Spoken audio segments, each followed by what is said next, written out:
Hello बच्चों, आज का सेशन में हम लोग जो है संकुलन दक्षता या संकुलन क्षमता किसको कहते हैं, इन्हीं के बारे में आज हम लोग को इस सेशन में सीखने का कोशिश करना है। ठीक, तो सबसे पहले हम टॉपिक लिख देते हैं। आज जो हम लोग को पढ़ना है संकुलन दक्षता या संकुलन क्षमता। संकुलन क्षमता या इसका एक और नाम होता है संकुलन दक्षता, यानी पैकिंग इफिशिएंसी के बारे में पढ़ेंगे। ठीक ना। तो सबसे पहले हम लोग ये सब जान रहे हैं कि पदार्थ जो बना हुआ होता है, प्रत्येक पदार्थ अवयवी कण से मिलके बना हुआ होता है, यानी छोटे छोटे कण से मिलके बना हुआ होता है। ठीक ना। अभी इन्हीं का हम लोग यहाँ पे चर्चा करेंगे। ठीक, संकुलन क्षमता जो देखने या संकुलन दक्षता को समझने के लिए इसका बहुत ही ज़रूरी है जानना कि प्रत्येक पदार्थ जो होता है या प्रत्येक वस्तु जो बना हुआ होता है वह छोटा छोटा कण से मिलके बना हुआ होता है। ठीक ना। तो अब हम लोग जो है संकुलन क्षमता या संकुलन दक्षता बोलेंगे किसको, ये प्रश्न उठता है। तो संकुलन क्षमता या संकुलन दक्षता हम लोग उसको बोलते हैं कि जैसे कोई क्रिस्टल जालक है, ठीक ना, उसमें जितना भी अवयवी कण उपस्थित है, जितना स्थान घेर के रखा हुआ है वह अवयवी कण या जितना आयतन घेर के रखा है वही आयतन को ही हम लोग संकुलन क्षमता बोल देते हैं।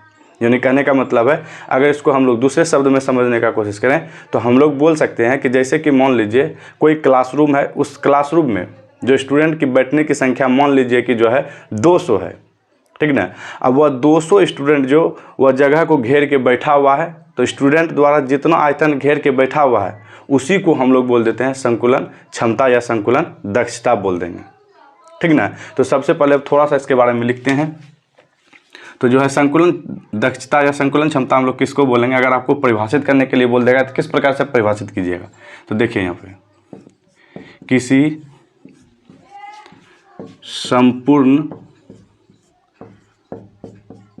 क्रिस्टल जालक में, संपूर्ण क्रिस्टल जालक में उपस्थित अवयवी कण के द्वारा, अवयवी कण के द्वारा घेरे हुए आयतन को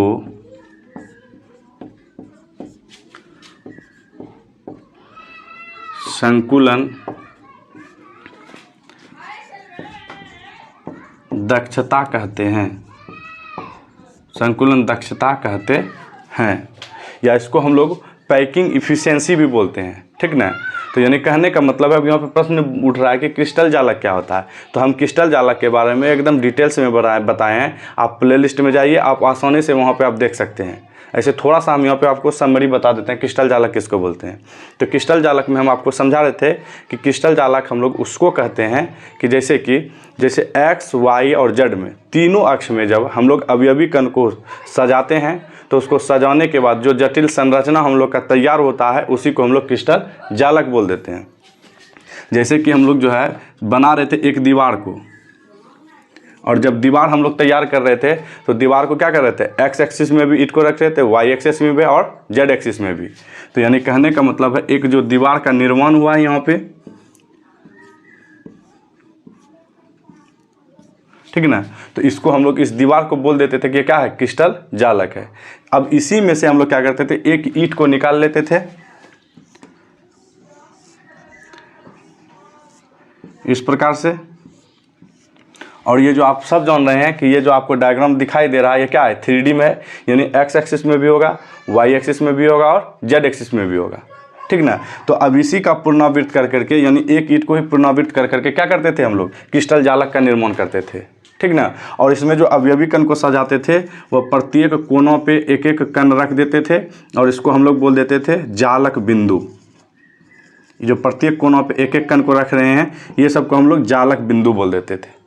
ये मेरा असल में मेरा ये होता है अवयवी कण, अवयवी कण, जिसको कि यहाँ हम लोग जालक बिंदु कह देते थे,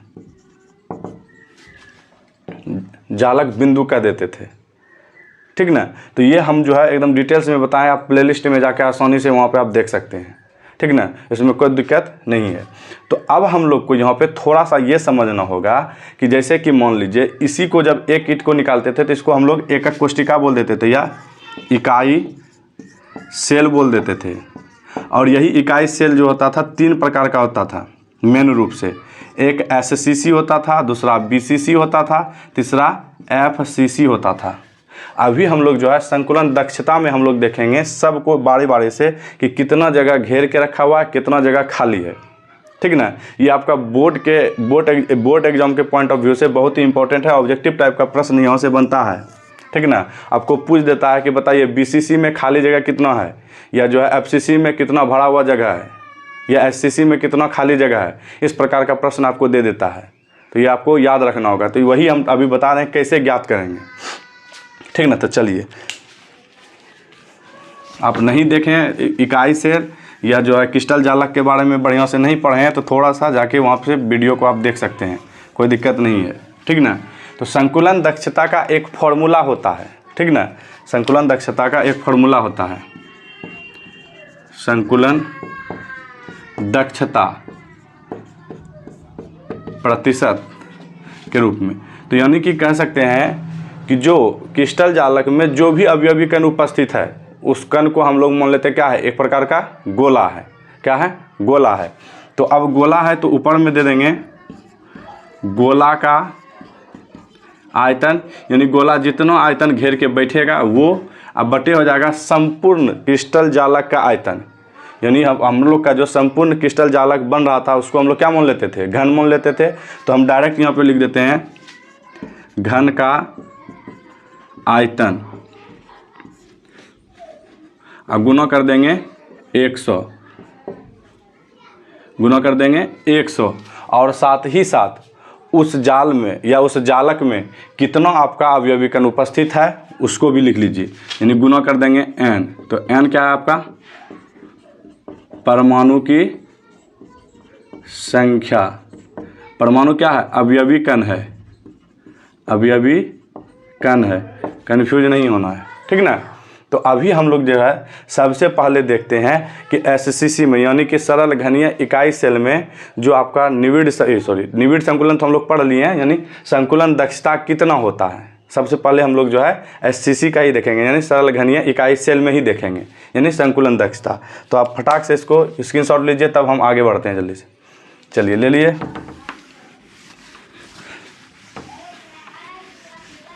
तो सबसे पहला मेरा टॉपिक रहेगा SCC में संकुलन दक्षता। दक्षता का मतलब इतने समझ लीजिए कि भरा हुआ जगह, भरा हुआ जगह, ठीक ना। हमको यही प्राप्त करना है। जब भरा हुआ जगह प्राप्त हो जाएगा तो खाली जगह ऑटोमेटिक है हमको प्राप्त हो जाएगा, ठीक ना।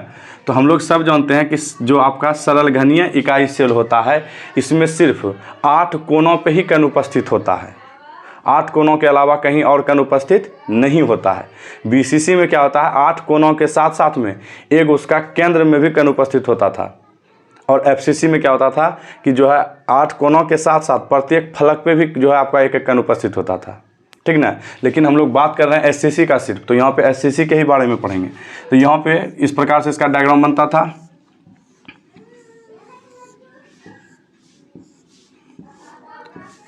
सिर्फ 8 कोनों पे कण को आप रख दीजिए,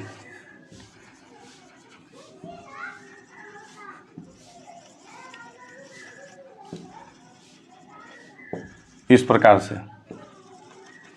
जब सिर्फ मेरा 8 कोनों पे ही कण उपस्थित रहेगा तो इसको हम लोग सरल घनीय इकाई सेल बोलते हैं, या इसको शॉर्ट में SCC बोलते हैं, या सिंपल क्यूबिक यूनिट सेल बोलते हैं। आपको ये याद रखना है, ठीक ना। शॉर्ट में बोला जाता है इसको SCC। तो अब हम लोग देखते हैं कि इसमें अवयवी कणों की संख्या कितना है प्रत्येक केंद्र पे, ठीक ना। तो इसको ज्ञात करने के लिए टोटल कणों की संख्या कितना है, तो 8 है। 1 2 3 4 5 6 7 8 है। तो आप जो है अवयवी कण जो है सबसे पहले इसको आप गोला मान लीजिए। क्या मान लेंगे? गोला। और गोला मानने के बाद अब यहाँ पे आपको यही गोला की संख्या यहाँ पे एक केंद्र पे यानी कि एक कोने पे कितना होगा वो देखिए।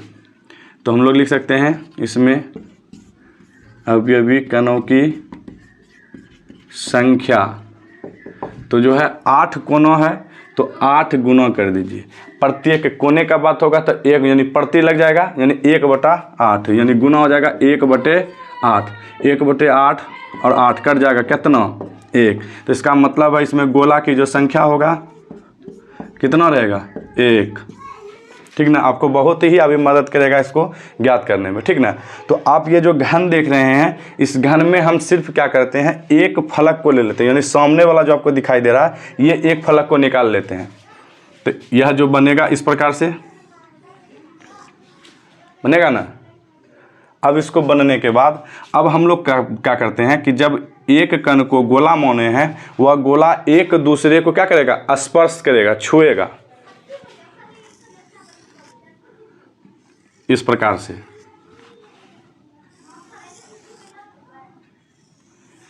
ये सिर्फ जो है आगे वाला फलक पे नहीं हो रहा है, ये टोटल फलक पे हो रहा है, लेकिन हम समझने के लिए इसको छोटा छोटा बना देते हैं ताकि हमको समझ में आसानी से आए, कोई तरह की हमको दिक्कत नहीं हो। ठीक ना?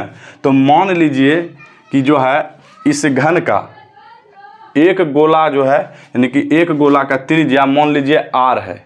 क्या है? r है। यानी कि मान लीजिए यहाँ से यहाँ का जहाँ पे कण स्पर्श कर रहा है वहाँ का दूरी बाबू मान लीजिए क्या है? r है।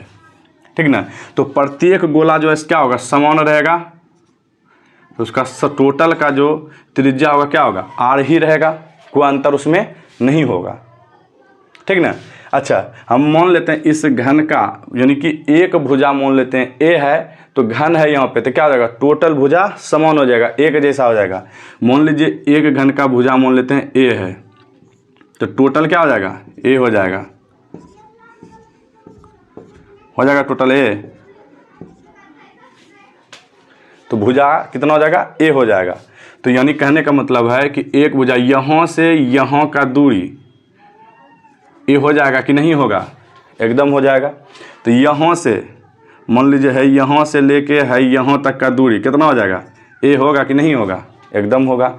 और यहाँ से यहाँ का दूरी क्या हो जाएगा? ए होगा कि नहीं? एकदम हो जाएगा ए। ठीक ना? तो अब जो है जब सब भुजा समान है तो क्या आपको कुछ यहाँ पे दिखाई दे रहा है स्पष्ट तरीका से? एकदम दे रहा होगा कि ये ए बराबर क्या हो जाएगा? एक आर यहाँ से यहाँ और एक आर यहाँ से यहाँ, तो आर प्लस आर हो गया। ए बराबर क्या हो जाएगा? 2r। इसलिए हम लोग लिख सकते हैं कि r बराबर क्या हो जाएगा? a/2 या a का मान ही रहने देंगे या r का मान हम लोग रख देंगे। ऐसा अब हम लोग क्यों किए हैं आपको आगे जस्ट समझ में आ जाएगा। जब अभी हम लोग संकुलन दक्षता ज्ञात करेंगे तो वहाँ पे गोला का आएगा आयतन, तो गोला का आयतन के लिए आपको त्रिज्या चाहिए और घन का आयतन के लिए आपको जो है क्या चाहिए? ये आपको भुजा चाहिए। ठीक ना? तो अब देखिए किस प्रकार से यहाँ पे हम लोग करेंगे। ठीक, अब जल्दी से पहले इसका स्क्रीनशॉट लीजिए। ये जो बोर्ड छोटा है ठीक ना, इस कारण से जो है इतना जद्दोजहद हम लोग को करना पड़ रहा है, नहीं तो इतना जद्दोजहद करने की आवश्यकता नहीं था, तुरंत हो जाता। ठीक ना? चलिए हम उम्मीद करते हैं ले लिए होंगे। बस अभी जो ए का मान निकाले हैं उसको याद रखना है और आर का जो मान निकालना है उसको याद रखना है। एकदम आसानी होगा निकालने में। तो हम लोग सब जानते हैं, पहले लिख लेते हैं। जब मान लिए हैं अवयवी कण को गोला, तो गोला का आयतन कितना? 4/3 पाई आर क्यू होता है। जब संपूर्ण क्रिस्टल जालक घन के आकार होता है तो घन का आयतन अब हम लोग ले सकते हैं। घन का आयतन कितना? तो एल क्यू होता है, या इसको हम लोग भुजा क्यू, ए क्यू भी बोल सकते हैं, कोई दिक्कत इसमें नहीं है, भुजा क्यू होता है। अब देखिए संकुलन दक्षता बराबर अभी जस्ट फॉर्मूला हम लोग जो है सीखे हैं। क्या होता है? गोला का आयतन अब बटे क्या होता है? घन का आयतन गुणा 100 गुणा क्या होता है n। ये n हो गया अवयवी कणों की संख्या। तो अब मान रख दीजिए, क्या दिक्कत है। तो अब मान रखिए 4/3 पाई r क्यू अब बटे ए क्यू। आप r का ही मान रख दीजिए डायरेक्ट। तो अभी जस्ट निकालना है, a बराबर क्या होता है 2r होता है, या r बराबर क्या होता है, या r बराबर होता है a/2, ठीक ना। तो आप जो आपको सुविधा बढ़े वही मान रख दीजिए, कोई दिक्कत इसमें नहीं है। तो पहले गुना कर दीजिए कि एससीसी में अवयवी कणों की संख्या या परमाणुओं की संख्या कितना होता है 1 होता है। तो गुना कर देंगे 1 गुना हो जाएगा 100। अब कर दीजिए, अगर आपका इच्छा है कि a का ही मान रखेंगे तो a का ही मान रख दीजिए। तो हम लोग अब यहाँ पे कर सकते हैं क्या, 4/3 गुना पाई गुना हो जाएगा 100 अब बटे हो जाएगा r क्यू अब बटे 8 गुना 8 हो गया। ये 8 अब चल जाएगा कहाँ ऊपर, ये वाला कर रहे हैं, ये वाला मान ले रहे हैं r का। ये यहाँ पे हम लोग का मिस्टेक हो गया है। यहाँ पे जब a का मान रख रहे हैं तो a बराबर क्या होता है, a बराबर हम लोग कितना मान निकाले हैं तो 2r निकाले हैं, ठीक ना। तो 2r को बाबू हम लोग जब गुना करेंगे 3 बार तो कितना होगा 8r क्यू हो जाएगा, ठीक ना। और यहाँ पे गुना हो जाएगा r क्यू। तो r क्यू कट गया। और उसके बाद बचता कौन है, अब देखिए यहाँ पे हम लोग कैलकुलेट करते हैं। तो 4/3 गुना पाई गुना 100 r क्यू तो खत्म हो गया, गुना 8 है तो इसको काट दीजिए, 4 दूनी 8, इसको 50 बार में, ठीक ना। जब 50 बार में कट जाएगा तो यहाँ पे पाई गुना कितना बच गया 50 बटे 3, ठीक ना। तो अब यहाँ पे आप जो है 3.14 बटे 3 गुना 50, जब इसको दशमलव को उड़ाइएगा तो कितना 100, तो 50 दूनी 100 यानी 314 बटे कितना 2 बचेगा कितना 314 बटे, तो 3 दूनी 6 हो जाएगा 6। तो आप जब इसको भाग दीजिएगा तो भाग देने के बाद आपको 52 यानी 6 पंचे, देखिए करके देख लेते हैं, 6 पंचे 30, 6 आ गया, 6 पंचे 30 यानी कितना आ गया 5। और उसके बाद बचता कितना यहाँ पे 14, तो 5 दूनी 10 यानी 52% लमसम मान लीजिए, ठीक ना।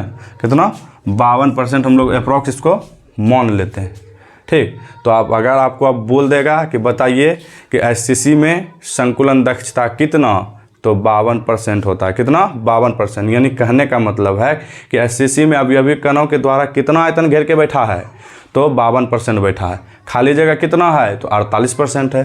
अब हम लोग लिख सकते हैं इसको, जहाँ पे भी जगह मिले हम लोग लिख सकते हैं भरा हुआ जगह या स्थान कितना, तो 52% अप्रॉक्स मान लेते हैं। दशमलव में भी आएगा लेकिन हम लोग अप्रॉक्स क्या करते हैं 52% मान लेते हैं, ठीक ना। और जो है खाली जगह बोल देगा, ये रिक्त स्थान कितना, खाली जगह तो कुछ नहीं करना है, 100 में बस 52 को घटा दीजिए, कितना बचेगा 48। तो 48% हो गया खाली जगह और भरा हुआ जगह 52%। तो यही था आपका संकुलन दक्षता और जो है सिंपल क्यूबिक यूनिट सेल का ये संकुलन दक्षता, यानी कितना भरा हुआ है और कितना खाली है। ये ऑब्जेक्टिव टाइप का प्रश्न आपको बोर्ड में पूछता है, इसको ये सब इतना नहीं भी याद रहेगा तो सिर्फ ये वाला याद आपको रखना होगा ताकि आपको 1 नंबर जो है आसानी से मिल जाए, ठीक ना। तो आज बस इतना ही रहने देते हैं। नेक्स्ट क्लास में हम लोग जो है फिर बीसीसी के बारे में पढ़ेंगे, उसका संकुलन दक्षता कितना होगा, यानी बॉडी सेंटर्ड यूनिट सेल में देखेंगे कि कितना उसका जो है संकुलन दक्षता होता है, ठीक ना। तो जय हिंद।